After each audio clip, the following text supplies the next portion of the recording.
Hey, what's up all? Allen here with Nature's Love Farm, and I have my wife Melanie, and today we're going to give you a farm homestead tour. We've been meaning to do this, but there's always projects going on, and finally we're just like, what does it matter? There's always projects, so we just need to do it. Yeah, I was kind of like, well, let's make sure that everything is completed, everything needs to be beautiful, and you know what? It's not going to get there. It's just never going to be done. There's always going to be something, and in 1 minute that one section looks great, Alan likes to like fill it with stuff. What? Because he wants to continue other projects, and that's other stuff is anyway.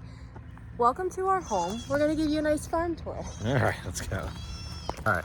What was it? This was clean? This barn was clean. Yeah, and there's work that's got to be done on this. I got to repaint some of it. What else is new? Yeah, so if you tell us in the comments all the things that need to get done, we know. Yeah, we know. I mean, you could share. I mean, that'd be great, but yeah, we know. You can see, this is not my junk over here, I swear. Oh, it is, yes. This is my junk. There's some random stuff here, beehives that I got to sell now. So yeah. You have to put that together for your daughter. Oh, I got to put that together. Yeah. So in like 5 years. So like I said, yeah, that mostly, I guess, my stuff. Feed. So here we go. Okay, so this is the tripping over the shit. Okay, so this barn was primarily before us used to, I guess, house a lawn tractor. And for the other side, it's used to house all of the pool tubing equipment. and pool equipment. Yeah. So what we decided to do is close this area off, and that's where we store our hay for the goats. This area is actually going to be gone for something that we'll talk about later. Yeah. And then this is kind of all the goat section. All goats, everything goats. So here's all the different kinds of goat feed we have. There are minerals, baby kid goat feed that's medicated for coccidia, bags that have been opened, and then this is our blend for our dairy goats. And we find that these work the best, right? The trash cans, because the plastic ones, either they get brittle or something tries to get into them, no matter what. I mean, the plastic ones are great if you keep them out of the sun. Yeah. But once they're in the sun, forget they it. just get Forget brittle. it. Okay. So you can show them the stall here that you created. Yep. So, Alan's handiness. Yeah, my handiness. Yeah, my son and better we built this, and that was like a pretty quick project from when we moved in. So yeah. This is the kidding stall in here. So this is where the magic happens. Oh yeah. So, Yeah. this is our goat parlor, if you will. So we will milk Oreo essentially right now. She's the only one in milk. Which they're both eating the kid coccidia prevention feed. So let me get them out of there. Yeah. This is where we house all of drugs. No, all of the dewormers. Medicines. The CDT vaccines, mostly dewormers, really. And so in here we have some like kidding essentials, and then up on the wall we have like a FOMATRA score. Birthing charts. We have who's been given a dewormer and when that needs to happen. Yeah. Here we have, inside here we have all of our needles and, first aid equipment and stuff like that. Having this has been a godsend. Having a sink wherever you are milking is phenomenal, top notch. I highly recommend it if you can do it. Because there's a lot of cleaning, obviously, before you touch the udder. She's looking right at me. What's doing, Nora? Yeah, so we want to make sure that udder is really, really clean, and you want it to be a warm temperature, because that way it kind of brings the milk down. Right, which in the summer it's okay for a little bit. Yeah. But I did end up getting a electric water heater here. It does pretty good. No problems as long as you keep water in it over the winter months. But it gets really hot, and you get about 10 minutes to water out of it. Yeah, you only need like 3 minutes, really. Yep. And Alan, if you want these things, Alan can leave links. Yep, I'll put links below. Yeah, below to any of that. And now you're going to see our mini cow, Bonnie Belle. She's still afraid of her own shadow. But she is a mini Zebu. Or just, is it a mini Zebu? Or Is it a Zebu? It's a Zebu, right? I'm not sure. Some people call them minis, or they are minis naturally. But she's our little fun, fancy cow. Who also thinks she's a goat. Yes, she thinks she's a goat. So we have right now the 2 daddy boys over there, and they have that big shelter to go in that Alan built them. With a broken rib. Yes, he built it with a broken rib. Yep. And then here's the other shelter that the girls are using right now. And then we use Premier One fencing to section off. That way we're able to keep the worm load down. Right, and we do have hot wire for the most part on the inside and outside, just on the bottom, but it makes it really easy to connect to Premier One pretty much anywhere. And our setup, at least for now, you can see over there, it's a solar charger for the hot wire. I think it works pretty good, right? Yeah, just Tractor Supply Yeah. is where we got it. Yeah. And it works really good. Again, like if it's a gloomy day, a couple days in a row, you might have some issues. But primarily it works really well. Yeah. I mean, we tried the one you plug in, and when they go touch it, it like did a backflip, so. So this is the nursery right now. We're gonna go ahead and take a look at the bottle fed goats. We're getting a lot of them ready to sell. A lot of boys. Okay, I'm gonna let you go first, Alan. Oh, good. Dottie, Annie, come on.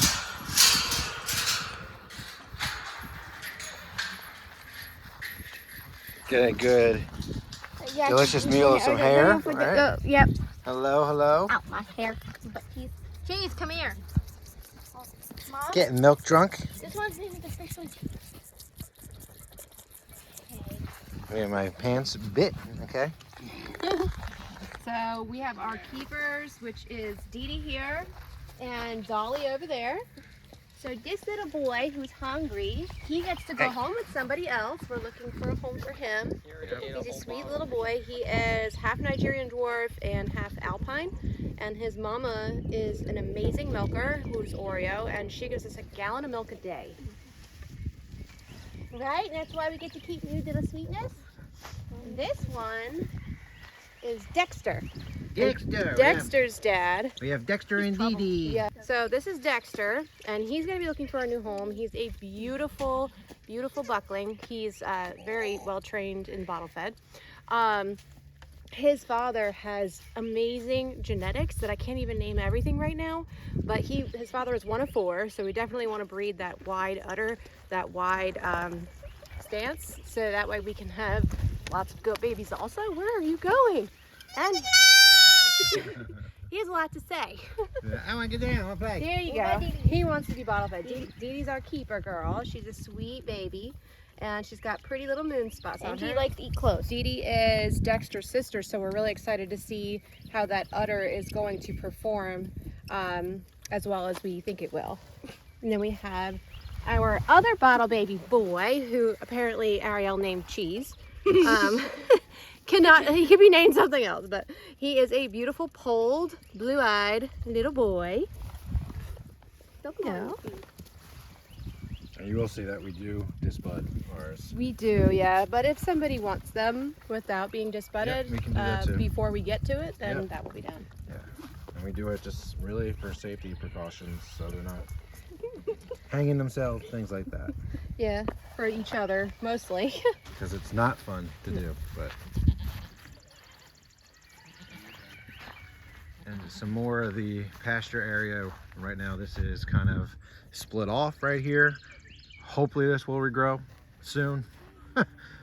We have some trouble with whatever is planted here, but anyway, we do subsidize with the hay that we get for them. We like the orchard, that works really well, and they seem to really enjoy it.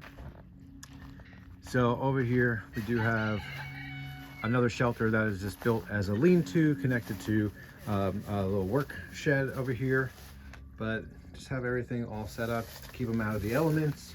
Pretty straightforward, easy to do. I mean, you can see I'm not using like 16 on center, anything like that, but it works really well from what I found. Some of those other shelters, they're either 16 or 24 on center, a little more sturdy. This one does have shingles on the top with the wood roof, but the other ones, when I started doing them, this was like I guess the second time around, I said, you know what, I'm just gonna do the tin roofing on the top, and that just works so much better, so easy to do and work with, and lightweight. And then also in here we have some of our feeders as well as our hay feeders. Any of this stuff, I'll put links to it because we've been using a lot of this stuff and really do like it and think that it works well for us. and probably will work good for you too. Let's go ahead over here, check this out, and then we're gonna make our way around a little bit more. Finishing up some bottle feeding. Stop eating my hair. Let go. No. Uh-huh. Got that on the recording? Yeah, of course. So this is what our big chicken run that we put together here.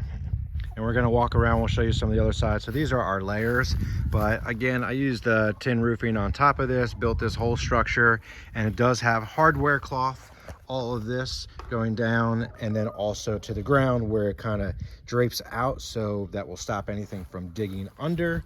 So yeah, this has worked really well, and we've had some crazy windstorms too, and have not had any, let me just knock on some wood there, any issues with it. And actually, because of how I have it set up, when I did this, the pieces that I fastened to are sitting up above the final piece of wood, and I could probably go up with this here, but I just put some barbed wire up at the top, so in case something was like, hey, I want to try to climb up there and get in there, they're gonna have to deal with barbed wire, so they're not gonna really want to do that. But found that a lot of this, the hardware cloth, while you can get it at some of the big box stores, honestly the best place to get it is on Amazon. It's really the most cost effective, but you're gonna have to look at what size you want to get as far as the opening goes. Here is their coop that we ended up just buying one of the sheds from Lowe's, and that has worked really well. We picked up somebody on what is it, on Nextdoor or one of those apps, and just had them put it together. I did one of these, it was a pain in the butt. So here I cut a hole in the side here, which was kind of scary, but I had to do it because we needed the nesting boxes on the outside. We tried to do it with them on the inside, and it was pretty much just a mess, right? It really didn't work. So kind of just loot here today. Oh yeah. Woohoo. Ariel already came and picked them out. Oh boy, all right.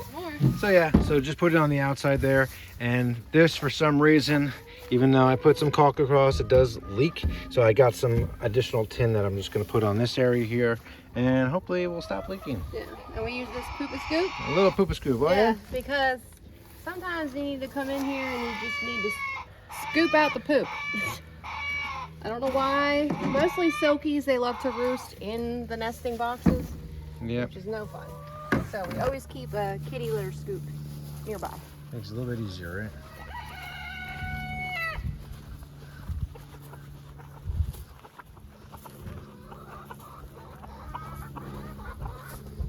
So these big pens, they're actually, what are they, 10 by 10s now, I think? So they're, because it's two of them put together. So this is the dog run from Tractor Supply. Yeah, it's 1.5, and then we got it with the top there, and then around the outside I did do the hardware cloth here as well, just to wrap it, and it does loop down on the bottom, because I felt like these openings, while probably good for a dog, not really great for chickens. A predator could probably get in past that, so I figured let's just wrap it with all this cloth. And there's some spots that are coming undone a little bit. I just gotta tighten it up, but that's just another one of those ongoing projects. And inside here, I can kind of show you. Let's see. So inside, those are the coops that we actually picked up. Somebody builds these close to us, and it's actually a perfect size for the silkies. They can go up at night. We lock them in at night, so it's like a double lock, and it just works really nicely. So we have 3 of these that are essentially the same setup, but with different types of chickens. What kind? They're not types, different types. They're different colors. Different all colors. Silkies. All silkies. Okay. These are the mottled silkies. Models. Yep. With one of our crazy roosters in there, right? Yep. Tries to ninja chop me all the time.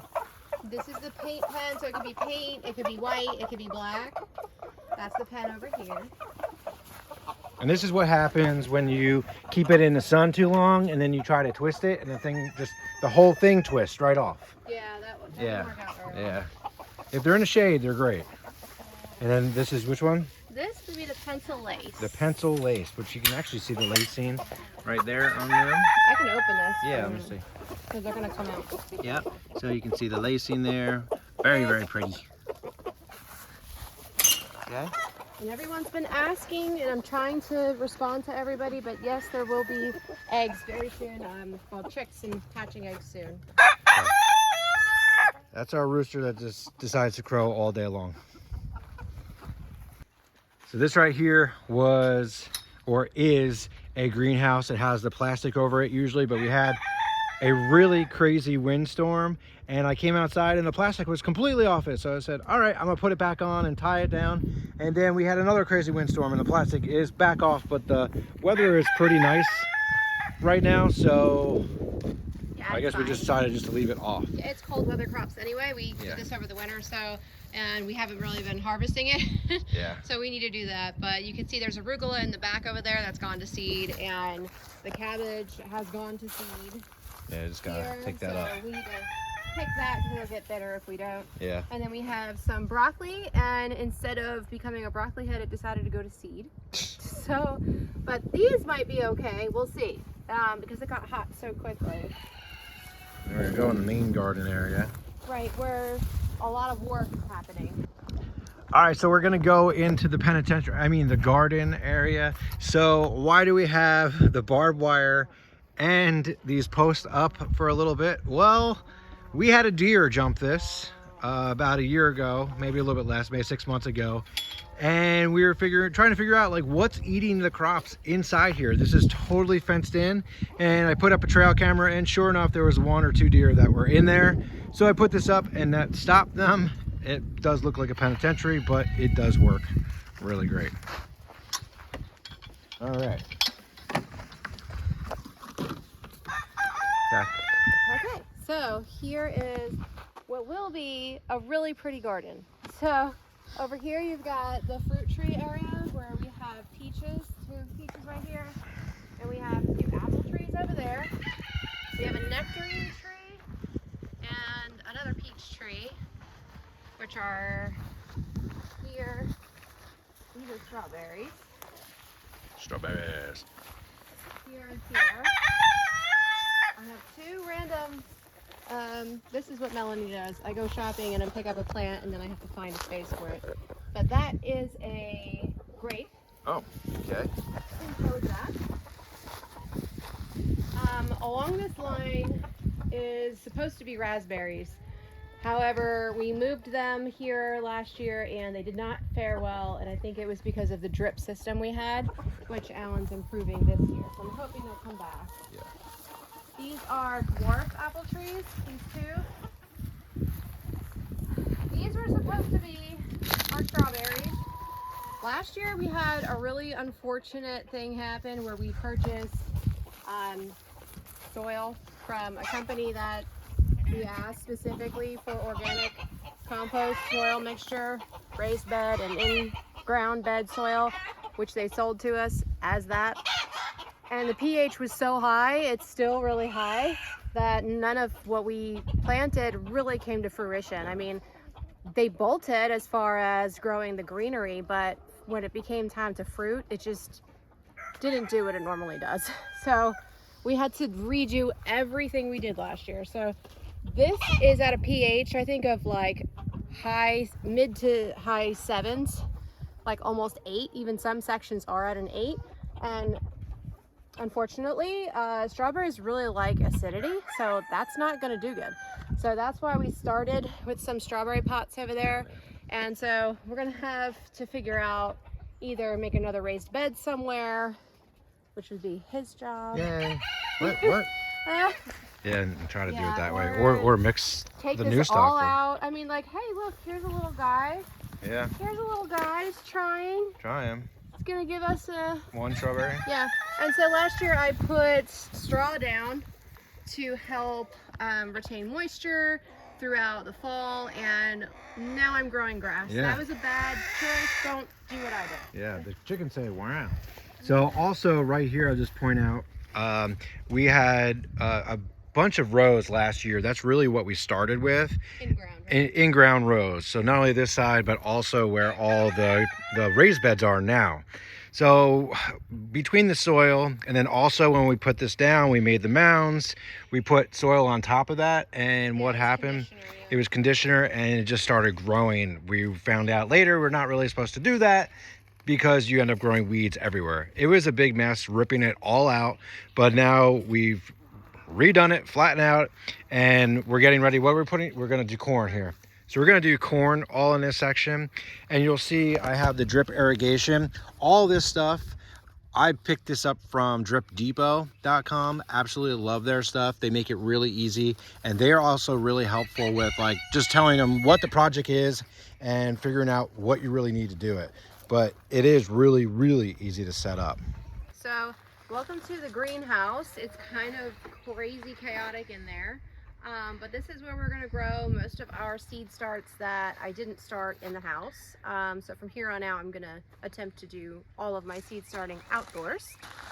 Here on this trellis is going to be peas. So we have snap peas, and they're already coming up. You can see here.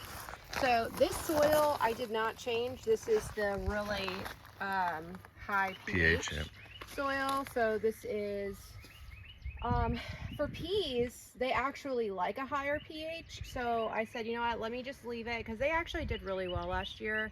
So I didn't put any additional fertilizer in it. It's just kind of a project. We'll see how how well it does for us. These two trees here are plum trees. Last year when they finally came through, we had so many bugs, like Japanese beetles. Everything ate it. All the leaves were gone. So this year, you don't have to come in because it's hot. This year, I did end up buying this, and I sprayed them, all my fruit trees down, and I'm really hoping that, because I've read from other people that this works really, really well for them. And I'm not sure if you're supposed to spray it, you know, every 3 months or however that works. I'm just gonna do the one, see how it goes. I know you're not supposed to spray when it's windy, and I already got hit in the face a couple times. It wasn't even that windy. And I know you're not supposed to spray during the day because it can burn it, or if it's gonna rain. So lots of conditions. Yeah. So when you get something that's outside of any of those conditions and rules, then you can spray. Yeah, so good. That's the perfect time. Excellent. All right, so here is our asparagus garden. So this is the one raised bed that actually got a decent soil. It was from a different place, and I don't know what happened. The asparagus did really well in here, but there was also, I guess the place that we bought the soil from had a bunch of things in it, because I've got like random stuff, lemon balm in here that I didn't plant. Like all these weeds came. I don't know what happened. So all of our beds from last year are a mess. And I just want to point out also on this side, so this is the little drip lines that we use. Now we do have a lot of drip systems going, and I have them separated by essentially sprinkler timers that we kind of set up. But towards the end of the line for these, they really didn't drip that much unless you really let them run a lot. So I think these are either they're 1/8 or 1/4 inch. I'll check and put it in the description. But I would definitely go with at least 1/2 inch where you see like the tree ones, to get more water and drip going. Because these ones, they're almost pointless, honestly.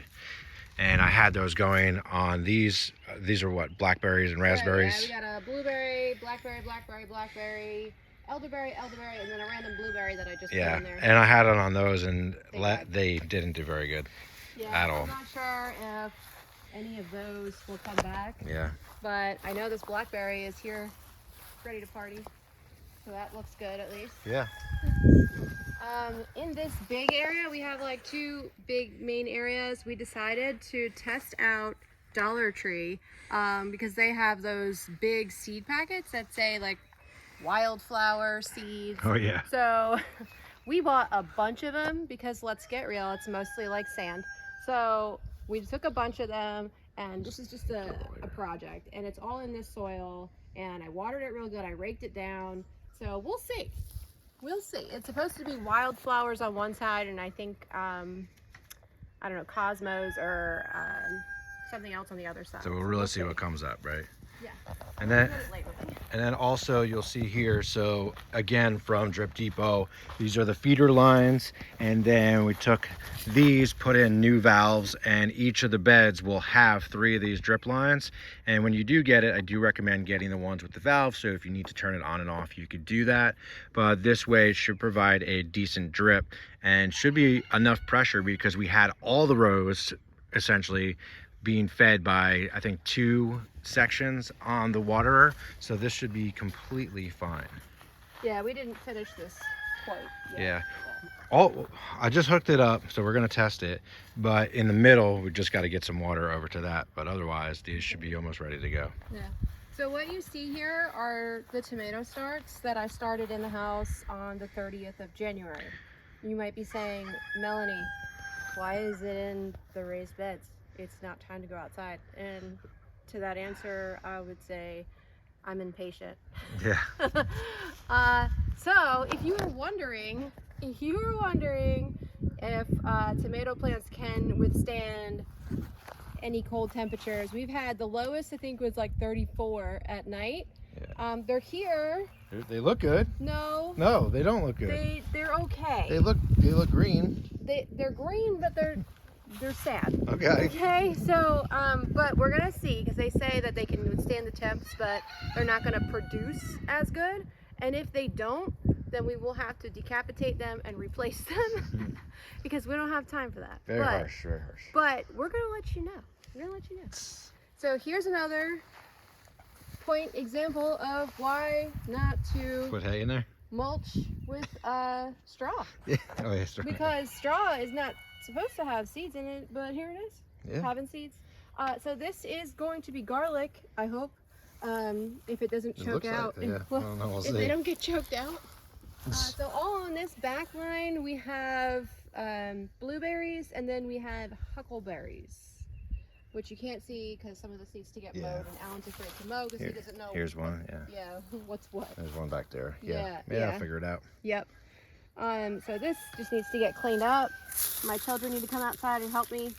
This is all lemon balm. This entire thing. Lemon balm is part of the mint family, and so it just takes over. We love lemon balm. It's great in teas and for herbal reasons. So we wanted to have a whole big section of it. So I'm gonna get this cleaned up, but maybe not all right now. But anyway, that's what this is in here. What was the other thing that we found about these metal raised garden beds, which is why we went with wood over here? Right. Hot. Yeah, it makes it almost like a steel pan for the most part. So it definitely gets a lot hotter than what the wood would ever get. And while they look really cool, they just really got super hot, and I think that added to some of the other issues that we had as well. Yeah. But this stuff is pretty good over here. Yes, the only problem is that again, we were really impatient. By we, I mean me. And we didn't put the weed barrier down before putting the soil. Yeah, so other stuff, grass is coming up. So now we have more grass. So what's eventually going to have to happen is we have to take all of it out, and then we're going to have to put down a weed barrier and then put new soil in. Yep. Yeah, because it's in all these ones. But again, this is why we're shooting the video now, because I fear it'll be 3-4 years from now before I consider anything worth sitting and relaxing watching. A little bit. Yeah. Worth anything watching. Okay. It's kale. Right? Yeah, this is all a mess. Yeah. So welcome to our mess. Yeah. Mess. Very nice. And then we have another grape section. So Alan couldn't find the T-post counter, but he did find it. I found it. Yeah. So there's going to be 2 T-posts here, and we're going to help these little babies grow up. And I'm really hoping to get some good grapes out of that. And 100%, if you're doing anything with T-posts, whether you're pounding them in or need to pull them out, T-post pounder and the T-post puller, 2 great things that you're gonna want to have. To wrap up the garden, we just purchased 2 blackberries here, 3 raspberries there, and then we're trying this method out of potatoes. You say tomatoes, they don't look very good. No, potatoes. So anyway, so it's like a lasagna method. Everyone has seen it online, I'm sure. Everyone? But, well, you know. Okay. Anyway, so you're gonna put down some straw, which again is likely hay because I have grass. You're gonna do straw, you're gonna do dirt, and then you're gonna have your potatoes that you put in there, and you're gonna do the same exact thing. And so we already could see that it's growing some nice green leaves. So I'm really excited about this. I'm feeling pretty good about it. And then let's go to the bunny barn. To the bunny barn. And see Crazy River. Yeah. Our was supposed to be farm dog who would just, you know, she's really Special. special. Yeah, that's what we'll leave it at. Sweetheart, that's special. Yeah.